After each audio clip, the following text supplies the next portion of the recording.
iristen dira batzutan lanak, horretik espero dituzunak, edo egilearekin itzegin aztenako, edo ez aurretik zerbait bazen ekielako, edo idazle ezagunen gauzak, edo baina biziamen iristen dira baita ere, espero ez dituzunak eta ezagutzen ere ez dituzunak.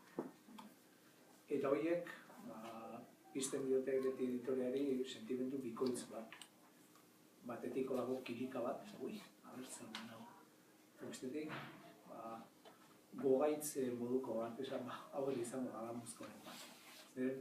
Normalen nola iristen dien gehienak ez dira izaten perlak, ezta?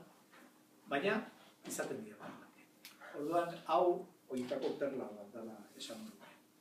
Hoi hotzak titulua duen lan hau, novela bat da, novela labur bat, eta egilea Jon Ariza de Miguel, Bilbotarra, Portugaleten jaio baina Bilbotartzat uste dut jo dezakegula, Bilbotarra gainean nahi duzuen lekua jaiatzeko eskubidea daukazue.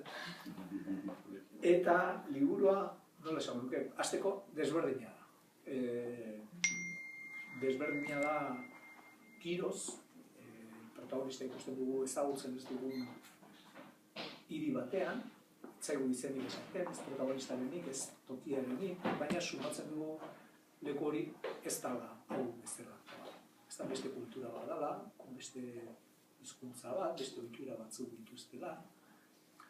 Eta, momentu batean adibidez, protagonista eta narratzailea dan persona hori beste lagun batekin hizketan ari da, eta bestea galdetzen dio, eta hasten hitz egiten eta zu txikitan gaizki pasatu zenuen, eta protagonista narratzaile hau hasten da pentsatzen, ni zer esan dio, txikitan eskolan patioan burla egiten zidatela, baina honek galdetzen direnean gaizki pasatzea buruz, gaizki pasatzea bere herrialdean beste gauza bat, askoz ere gordinagoa seguru asko, niretzat gaizki pasatzea izan zitekena. Eta, holako printza bat da, esateko, beste toki batean dagoela protagonista, baina ez digula zehatz-mehatz azaltzen.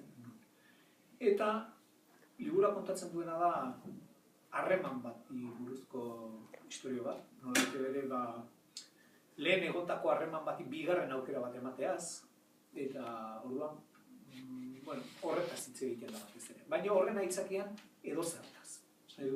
Protagonista da persona gogoetalari bat esan dezagun, filosofo kontemplatibo bat, bestean esan zuen bezala, eta kalean doala edozerk pizten dio jakin mina eta horretaz egiten du gogoeta.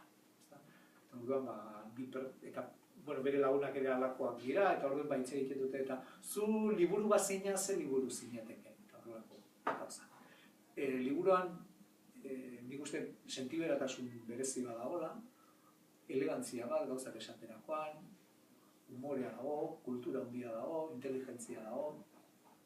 Eta, orduan, normalean ugaritasunez ikusten ez diren ezaugarriak dira, eta horiengatik guztiengatik batetik erabaki genuen publikatzea merezi zuela liburu honek, eta bestetik merezi du baita ere gomendatzea eta jendeari esatea irakurri ezazu, zeren liburu desberdin bat topatuko duzu, ahots berri bat, eta etzea da. Eta horixe esateko naukan, eta hemen daukazue Jon Ariza